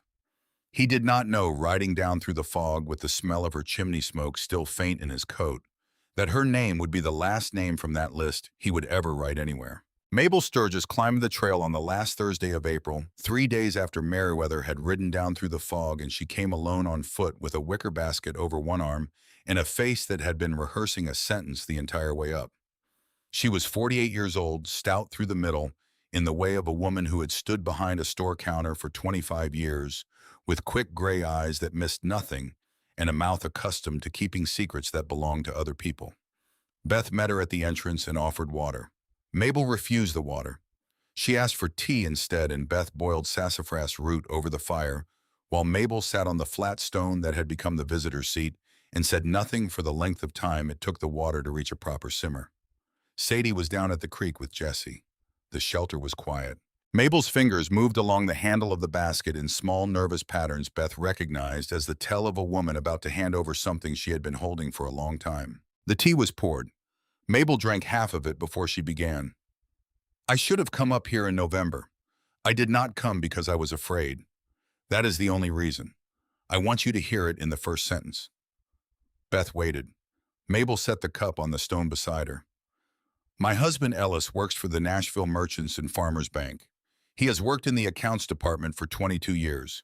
He keeps the ledgers on the notes the bank buys and sells. In April of 1883, the bank sold a note in the amount of $340 drawn on a small property in Sequatchie County at 40 cents on the dollar to a private buyer whose name is on the bill of sale in ink Ellis recognized. He came home the night the sale went through. He told me. He told me because he had a nightmare that woke him. His mother lost her farm the same way 22 years ago. Different buyer, same shape. He said this one had a signature he had seen before." Mabel opened the basket. She lifted a folded envelope from beneath the linen cloth that covered the top of it, and she laid the envelope on the stone between them without letting go of it right away. "This is a carbon copy of the bill of sale. Ellis made it himself the night the sale went through. He kept it inside the false bottom of his desk drawer at the bank for a year, then brought it home when he could not stand keeping it there any longer. The name at the bottom of the paper is Roland Meriwether. The date on the paper is April 11th, 1883, your husband's note. Bought 6 months before the deputy came to your porch. 6 months, Mrs. Doyle. I have been holding this paper in my kitchen since May of last year." She let go of the envelope. Her hand shook once. "I have a sister in Chattanooga who lost her farm 20 years ago to the same man, Rachel Van. She was 31. She has never come back to Sequatchie County. She wrote me a letter last month. Somebody in Ironwood Hollow had told her through a cousin that a widow was up here on this ridge and would not go down. She wrote a sentence that I have read every night since. There is a woman on the mountain who is not going to disappear. I read that sentence to Ellis. He went to the desk and got the paper. He handed it to me. He said, 'Take it to her.' So here it is." Beth picked up the envelope. She did not open it yet. She looked at Mabel, and Mabel looked back at her, and for a moment neither of them said anything because there was nothing left to say that would matter as much as the paper on the stone between them. Beth's voice when it came was quiet as new ash. "Your husband will testify to this." "He will. I asked him this morning before I came up. He said he had been waiting 3 years for me to ask him that question. He said yes without letting me finish it." Mabel picked up her cup, finished the sassafras tea set, the empty cup on the stone with the care of a woman who understood that certain small gestures mark the end of certain long silences. "I have to go back. I have a store to open in the morning. I brought you cornmeal and 2 pounds of coffee. Do not thank me for it. I have been afraid 22 years. I am tired of being afraid." She stood, adjusted the basket, walked back down the trail. Beth sat on the ledge with the envelope in her hand until the sun moved behind the ridge, and she could no longer see the paper without lighting the lamp. 24 days after Meriwether had ridden down the mountain in the fog, 6 days remained on the ultimatum he had left behind. The May evenings had begun to hold their warmth into the second hour after sunset, and Beth was banking the fire for the night when the sound of a horse came up the trail. She stepped out to meet it. Deputy Caleb Rowan was not in his uniform. He wore a plain wool jacket the color of oak bark and a hat without a badge, and he had left his mare tied a quarter-mile down the ridge at the intersection so that no one could later say a deputy of Sequatchie County had ridden openly to a widow's shelter at dusk. He asked from 10 feet out whether he could speak with her. She stepped aside from the fire and let him come to the ledge. They sat side by side facing the valley, and the pinpoint lights of Ironwood Hollow 40 miles away were beginning to appear one by one in the dark below them. Caleb did not look at her for a long time. When he finally spoke, his voice was smaller than it had been on her porch 6 months ago. Older, tired in a way that made Beth understand he was not simply 28 years old. He was 28 plus the weight of a thing he had been carrying. My sister was Ruth Rowan. She was 23. She married Henry Cole in 1878. Henry was a carpenter down in Chattanooga. He was hired to re-roof the Baptist church there in the summer of 1880. He fell from the west gable in August. He lived 4 hours. Beth kept her eyes on the valley. She said nothing. After Henry died, the landlord raised the rent on their small house 2 weeks after the funeral. Ruth came home to our father's place outside Ironwood Hollow. My father took out a small note at the county bank to help her keep the Chattanooga house until she could sell it properly. 6 weeks after he signed the note, Roland Meriwether bought it from the county bank at 35 cents on the dollar. 6 weeks. My father did not know the note had been sold until a summons arrived. He could not make the accelerated payment. Meriwether took the 6 acres my father owned free and clear. Ruth's Chattanooga house had already gone to auction by that point. She had nothing. She had no husband. She had no home. She had no place to go. Caleb pulled a small, folded piece of paper from his coat pocket. He did not open it. He held it in his lap with both hands. She came to stay with me in the rented room I was keeping above the livery. In February of 1881, she went out for a walk one afternoon in a cold snap, and she did not come back before dark. They found her at the base of the trestle bridge over the Sequatchie River the next morning. The coroner wrote it as an accident because he was a kind man and because the coroner was a friend of my father. Ruth left a note in the pocket of her coat. This is the note. I have carried it since. He turned the paper over in his hands. The whole note is 3 sentences. The one that has stayed in me is the middle sentence. I wish I had been louder sooner while I still could be. He looked up at Beth. His face in the low firelight from the shelter was not the face of the young deputy who had knocked on her door in November. It was the face of a brother who had been at war with a single man for 3 years and had not been able to make a mark on him. I took the deputy job in August of 1881, 6 months after Ruth. I told myself I would find a way to fight Meriwether from the inside. I told myself I would keep quiet and gather what I could gather and wait for the case that could break the wall. For 3 years I have been gathering. Bills of sale, ledger copies, a statement from Widow Pike after Hollis died last October, an affidavit from a clerk at the Nashville bank who is not Mabel's husband and does not know Mabel's husband. Names of 8 families in this county whose notes Meriwether bought in the same pattern. I could not use any of it, Mrs. Doyle, because every family had already broken. There is no case worth bringing to a federal judge without one family that did not break. There is no example.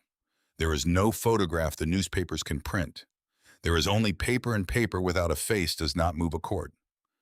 Caleb turned so that his shoulder was toward the valley and his face was toward hers. On the morning I served you your papers, I already knew everything about your husband. I already knew what Pike had done. I already knew what Meriwether had paid. I stood on your porch that morning and I practiced the speech because I was trying to warn myself, not you. I was trying to remind myself that this was the widow I had been waiting for, and that I had to serve the papers anyway because if I refused to serve them, Meriwether would have the sheriff replace me by nightfall, and the whole 3 years would end with nothing to show. Beth was quiet for a long time. She thought about the deputy on her porch, the way his voice had cracked on the word vacate. She thought about the way she had asked him who bought her debt, and the way he had looked down at the porch boards and said, "I know, but I am not allowed to say." She understood now what the not allowed to say had cost him. "What are you going to do?" He reached into his coat and brought out a leather folder. He opened it against his thigh. He turned it so she could see the top page. "This is my counter report. I have classified the parcel you occupy as actively cultivated with permanent improvements, a residence with a working hearth, a water management structure, and a subsistence garden. Under Tennessee statute, a parcel meeting. Those criteria requires a hearing before a circuit court before any eviction writ can be executed. I am filing this at the county clerk's office tomorrow morning. The moment I file it, the writ Merriweather has already secured is suspended pending hearing. He will have to appear before a judge and argue against my classification. He will not want to. He will come up this mountain first, hoping to make you leave before the paper goes on the record." Caleb closed the folder. "The hearing itself will be a matter for a lawyer. I am not a lawyer. What I am filing tomorrow buys us the time to bring one in. Wish him." Beth looked at him. "Caleb, when you file that report, you will lose your job by the end of the week." "I know. You may lose more than the job." "I know that also." She waited. He looked out at the valley where the pinpoints of lamplight had multiplied. Ruth wished she had been louder sooner. "I have been thinking about that sentence for 3 years and I cannot bring her back. But I can be louder now while I still can. That is what I have." Beth reached over and put her hand on his forearm and left it there a moment. "File it." Caleb nodded once, put the folder back inside his coat, walked down the trail toward his mare. Beth stayed on the ledge and watched the small pale shape of his hat disappear into the timber. 3 days before the ultimatum expired, a hired carriage from the depot at Ironwood Hollow made the slow climb up the mountain road and stopped at the trail intersection where the horses could go no further. A man stepped down. He was 40 years old, black hair cut in a style Beth did not recognize as belonging to any county she knew, dressed in a charcoal suit that had been tailored on Broadway in Manhattan and cleaned by a New York valet the week before he had boarded the train south. He carried a leather satchel in his right hand and a walking cane he clearly did not need in his left. He looked once up the mountain toward the ridge. He set the cane against the carriage step, tipped the driver, and began to walk. Hattie was at the shelter when Beth returned from the creek with Jessie balanced on her hip. Hattie had come up to help Beth finish framing the second door for the inner storage room. Jessie and 2 men from town had begun digging into the back wall of the shelter. Hattie's face when she saw the man walking up the trail did a thing Beth had not seen it do before. It went entirely still, then bloomed into an expression that was not smile, and not tears, and not either, but was the specific held breath of a grandmother who has waited 12 years to see a grandson she was not sure would ever come back to her. Franklin Kellerman had been 8 years old when he had last seen his grandmother in the summer of 1872 in the small rented house Hattie had kept in the shadow of the Ironwood Hollow depot after she had left the church shelter. His mother, Hattie's daughter, had married a merchant from Baltimore and had taken Franklin north the following winter, and Hattie had refused to leave Tennessee, and Hattie's daughter had refused to bring the boy back to visit, and the 2 women had spoken by letter alone for the next 20 years.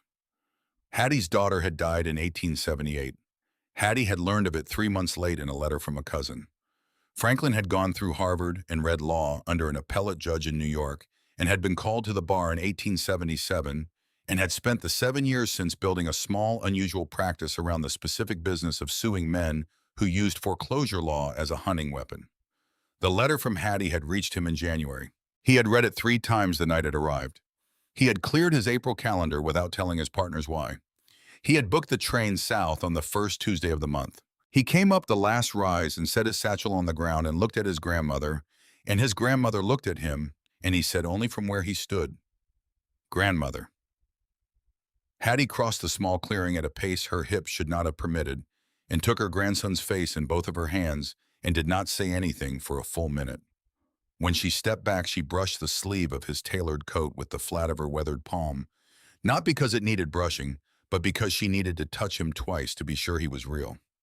Franklin's eyes were wet, but his face was not. He looked past her at Beth. "Mrs. Doyle, I am Franklin Kellerman. I am my grandmother's grandson, and I am a lawyer in New York. My grandmother wrote me in January about you. She wrote me about Merriweather. I would like to represent you at the hearing.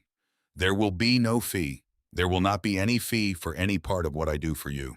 I have waited 12 years to say this sentence out loud to someone who could benefit from it, and I would like to say it now if you will permit me. I am here because my grandmother lost a farm to Roland Merriweather when I was too young to remember her having a farm, and I have been building a practice since I was 25 that was designed for this week. Beth looked at Hattie. Hattie's hand had come to rest on her grandson's forearm and was not moving. Beth looked at Franklin. Sit down. There is coffee if you can drink coffee that has been boiled with creek water. Franklin sat down on the visitor's stone. Sadie came up from the creek carrying a bucket. Jesse peered around Beth's skirt at the man in the strange coat.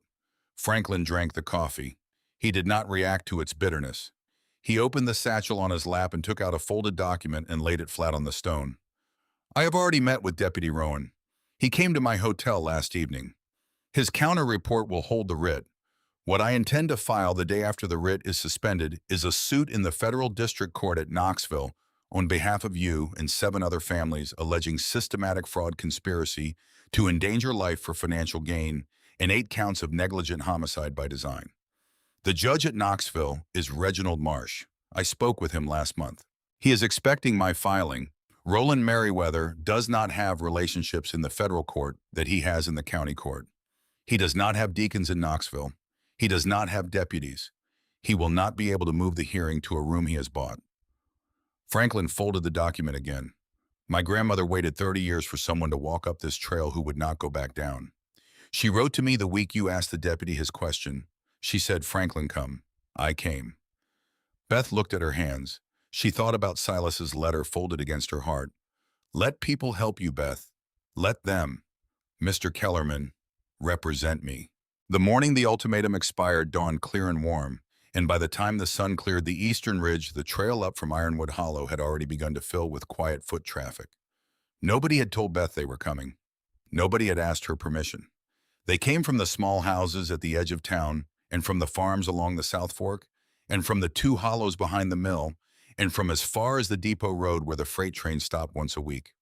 They came in 2s and 3s and small, silent groups. They did not speak much. Each carried something small: a jar of preserves, a basket of eggs, a folded blanket, nothing that would embarrass Beth by looking like charity, just enough to make each visitor's presence a matter of neighborly errand rather than declaration. By 10 in the morning, there were 19 adults and 6 older children in the small clearing outside the shelter, seated on the ledges and against the tree trunks. Drinking coffee Hattie had brewed in a pot 4 times larger than the one Beth owned. Amos Threadgill stood at the western edge of the clearing with the Springfield propped butt down against the toe of his boot. Reverend Barlow stood at the eastern edge in his Sunday coat with a leather Bible under his arm. Mabel Sturgis and her husband Ellis had come up together and were standing beside a stump at the back of the group. Widow Pike, whose husband's name Beth had spent months learning to say without letting the anger show, stood with her hand on the shoulder of her youngest daughter, 12 years old and very quiet. Ned Corbin had come south from Pittsburgh on the Wednesday train and had walked the last 4 miles up the ridge from the depot road because he had wanted to arrive on his own feet. Bessie Prescott, the retired school teacher who had begun teaching Sadie her Latin declensions in February, had come with a basket of biscuits still warm from her stove. The wagon came into view at 11 minutes past 11. It was a 4-wheeled surrey drawn by 2 bay geldings, driven by a hired man Beth did not recognize. Roland Merriweather sat on the front seat in his broadcloth coat and his felt hat. His lawyer, a thin man named Ashbaugh from a firm in Nashville, sat beside him with a leather portfolio across his knees. 2 men on saddle horses followed the wagon at a distance of about 20 yards. They wore canvas coats and carried repeating rifles across their thighs, and their eyes had the flat working attention of men who had been paid a day's wage to be present and had no personal investment in the outcome. The wagon stopped at the edge of the clearing. Merriweather stepped down. He looked at the shelter. He looked at the clean, straight column of smoke rising from the chimney into the still morning air. He looked at the small stone dam holding the pool full to its notch. He looked at the neat garden plot green with corn and beans and squash. He looked last at the shelter door hanging square and true in a frame that a woman had built. His face did not change. Beth saw the muscle in his jaw move again, the same small motion she had seen 3 days earlier. He stepped forward. He addressed her from 10 feet out. Mrs. Doyle, I am here with a writ from the Sequatchie County Circuit Court for the removal of unauthorized occupants from this parcel. Your grace period expired at midnight last night. You will vacate the premises within the hour or you will be removed. Beth stood in front of the shelter. Sadie stood at her right elbow. Jesse stood at her left, the wooden horse in his hand. She did not speak. She did not need to speak. She heard behind her the small, measured sound of 19 adults and 6 children shifting their weight so that each of them was fully visible to the man in the broadcloth coat. She saw Merriweather register the sound. She saw his eyes move past her to the ledge, then to the trees at the edge of the clearing, then to the standing shape of Amos Threadgill at the western tree line. She saw him understand that the shelter was no longer a shelter. It was a house in a town he had not known existed. Caleb Rowan stepped forward from behind Hattie. He was in his deputy's uniform. The badge caught the morning light. He carried the leather folder he had shown Beth on the ledge 3 nights earlier. He walked to a point 6 feet from Merriweather and opened the folder against his forearm and read from it in the flat, neutral voice a deputy used to read a writ. Judge Merriweather, I have filed a counter report with the county clerk this morning classifying the parcel you have just named as actively cultivated with permanent improvements, a residence with a working hearth and a subsistence garden. Under Section 14 of the Tennessee Code, the writ you are here to execute is suspended pending hearing before the Circuit Court. The hearing is set for the 18th of this month. I have also filed this morning notice that the following evidence will be entered at that hearing. He turned the page. 8 bills of sale from the Nashville Merchants and Farmers Bank to Roland Merriweather for private notes purchased at 40 cents on the dollar 6 months prior to the initiation of foreclosure proceedings against 8 separate families in Sequatchie County over the past 19 years. An affidavit from a bank clerk, Mr. Cyrus Hollins, dated April of this year, confirming the practice was ordered from Judge Merriweather's account personally. A sworn statement from Ellis Sturgis, senior accounts clerk of the same bank, dated last week. He turned another page. A sworn statement from Mrs. Ida Pike, widow of the late Hollis Pike, dated November of last year. Mrs. Pike states that her husband received a payment of $140 from Judge Merriweather in July of 1881 in exchange for the recruitment of Silas Doyle to a work crew known to be assigned to the highest fatality section of the Rockcastle Tunnel. A sound went through the clearing. It was not a gasp. It was quieter. It was the sound of 25 people exhaling at the same moment. Merriweather took one measured step backward. Ashbaugh on the wagon seat half stood, hesitated, sat back down. Merriweather did not look at his lawyer. He looked at Caleb.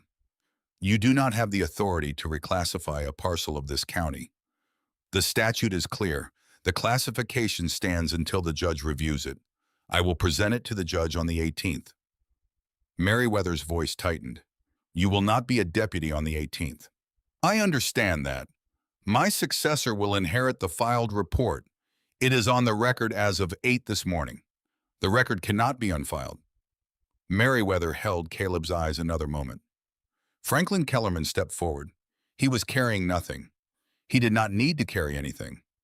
He addressed Merriweather at conversational volume, and his diction had the crisp, uninflected clarity of a man who had argued cases in front of appellate courts of 3 states. Judge Merriweather, my name is Franklin Kellerman.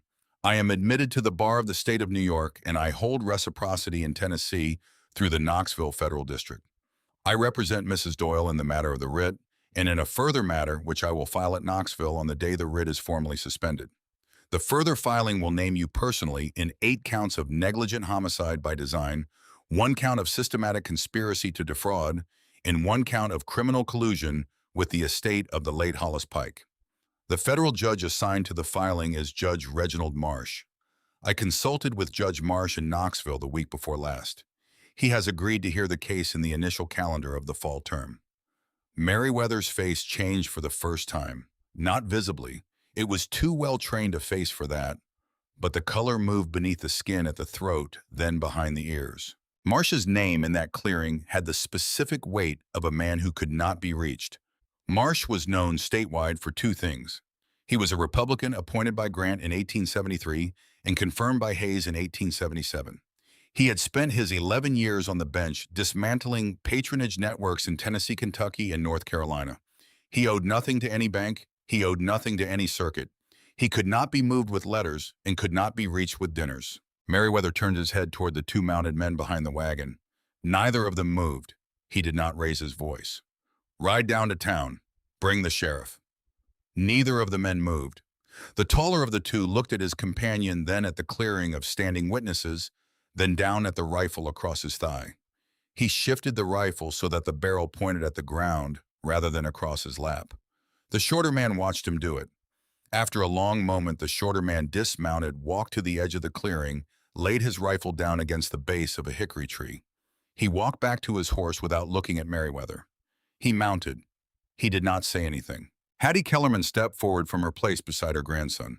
She walked with the slow deliberation of a woman for whom every step had begun to hurt in the previous year, but who was not going to let the hurt show today. She stopped 3 feet in front of Roland Meriwether. She was small next to him. She looked up into his face with eyes that had been holding this specific look since before he had grown into the face he was now wearing. Her voice was pitched only for the people standing in the front row. Everyone else understood it as sound rather than content. They would remember the words exactly later because the people in the front row would carry the words down into town before nightfall. "Roland, 31 years ago, you took my farm at the Sequatchie Bottom. I was 37 years old. I had 2 boys. I did not fight you. I went to the church and I stood before the congregation and I begged. I forgave you in my own heart because I believed at the time that was the right way to be a Christian." She paused. Her voice did not rise. "My silence killed people. Silas Doyle is dead in part because I was silent. Ruth Rowan is dead in part because I was silent. Charlotte Barlow is dead in part because I was silent. The Petrie boy who worked in the sawmill last summer is dead in part because I was silent. I did not pull any of the triggers you have arranged, but I did not speak when I should have spoken. You have built the shape of this county on top of my 30 years of silence. I am done being silent, Roland. I am the least of what you are about to face." Meriwether looked at her a long moment. He did not speak. He walked past her without touching her back to the wagon, climbed up to the seat beside Ashbaugh. He said one quiet word to the driver. The wagon turned in the clearing in a slow arc. The 2 hired men, one now unarmed by his own choice, followed at a distance. The sound of hooves on the trail faded slowly down the mountain toward the town he had ruled unquestioned for 31 years. Beth stood in front of her door. Sadie's hand had found the fabric of her mother's skirt at some point in the previous 10 minutes. Jesse was leaning against Beth's hip with the wooden horse pressed to his cheek. Behind them, in a small semicircle that had at no point closed to threat, 25 neighbors watched the wagon disappear. Nobody cheered. Nobody applauded. It was not that kind of morning. Somebody at the back began to sing a hymn very softly, and one voice joined, and then another. And by the time the wagon was out of hearing, there were 6 voices going low and unhurried, and the sound moved out across the clearing and up into the pines like smoke through a well-drawn chimney. The federal filing at Knoxville went in on the 12th of May. Judge Reginald Marsh set the calendar. Roland Meriwether's assets were frozen by injunction on the 15th. The Sequatchie County Circuit Judge, who was named Colton and who had signed 43 of Meriwether's writs over the previous 9 years, recused himself from all pending Meriwether matters by the 16th. The county sheriff dismissed Caleb Rowan on the 17th and hired him back on the 19th after 4 of the 7 aldermen refused to convene without him. The 18th passed quietly. The circuit hearing was postponed to July. Franklin Kellerman spent the summer in Knoxville. Beth traveled down twice by train to give her sworn statement, taking Sadie with her on the second trip, because Sadie had asked quietly and only once whether she could see the room where the case would be argued. Widow Pike testified in July. Ellis Sturgis testified in August. The clerk Cyrus Hollins testified in September under a grant of immunity that Franklin had negotiated in a Nashville hotel suite the week before. Reverend Barlow testified in October, standing on the front step of the Ironwood Hollow Methodist Church before he ever entered a courtroom, addressing his own congregation with the leather Bible under his arm. His voice was steady. His face was not. "I have known this man and the deacons who serve him for 5 years. I should have said so 5 years ago. My wife Charlotte is dead. I have asked God for forgiveness. I am now asking my community for it. I will earn it back if I can. If you cannot forgive me, you may vote to remove me from this pulpit, and I will accept the vote without appeal." The congregation did not remove him. It removed 3 deacons instead, one of whom left Sequatchie County within the month for reasons never publicly explained. Barlow kept his pulpit. He married a widow named Prudence Ellisworth 2 years later. She had a way of laughing that surprised him at a supper table, and she had come to Ironwood Hollow from a small town in North Carolina where her own husband had died in a mill accident 3 years before.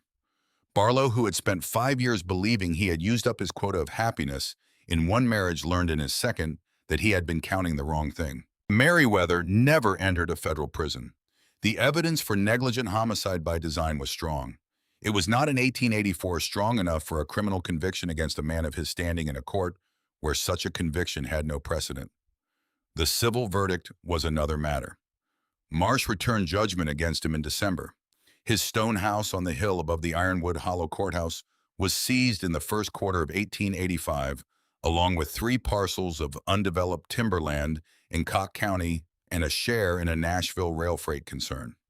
16 families filed civil suits in the year after Marsh's judgment. 11 of them won. Merriweather sold what remained of his holdings and moved to a smaller house on the edge of town. He lived there alone until 1891. His wife had left him for a sister's house in Memphis within a month of the judgment. He died of complications from pneumonia in the winter of 1891 at 63, in a house with no stained glass window and a hearth he had not been able to keep warm.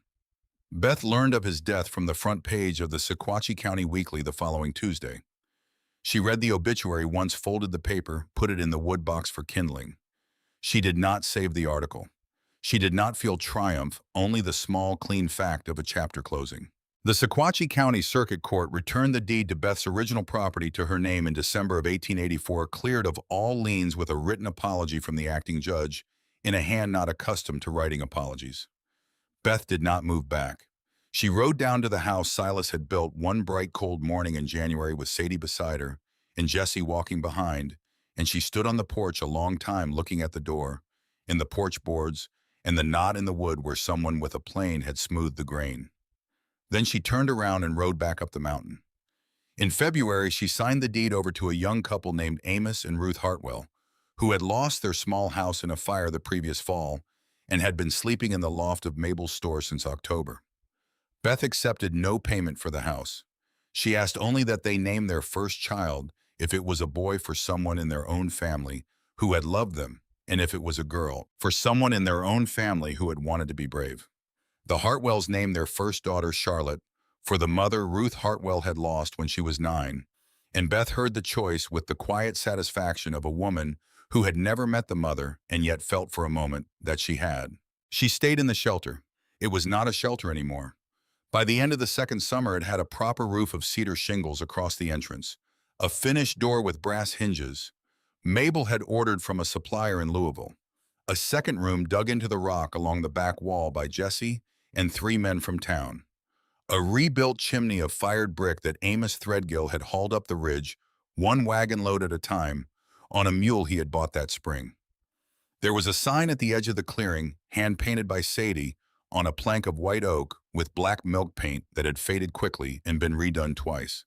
It said, "Refuge at Copper Kettle Creek" in the first line, and "All women welcome all children. Welcome, no questions asked," in a smaller line beneath. The first woman came in the 3rd week of September, 1885. Her name was Cora Blanchard. She was 26. Her husband was a drinker in Ironwood Hollow, whose hands had begun leaving marks she could no longer explain to the schoolteacher. She had 2 children. She stayed at the shelter for 11 weeks, then walked down the mountain and rode a train east to a sister in Asheville.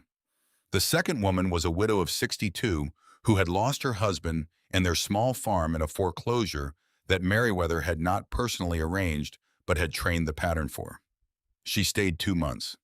The third was a girl of 19 with a baby 6 weeks old and a story she never fully told.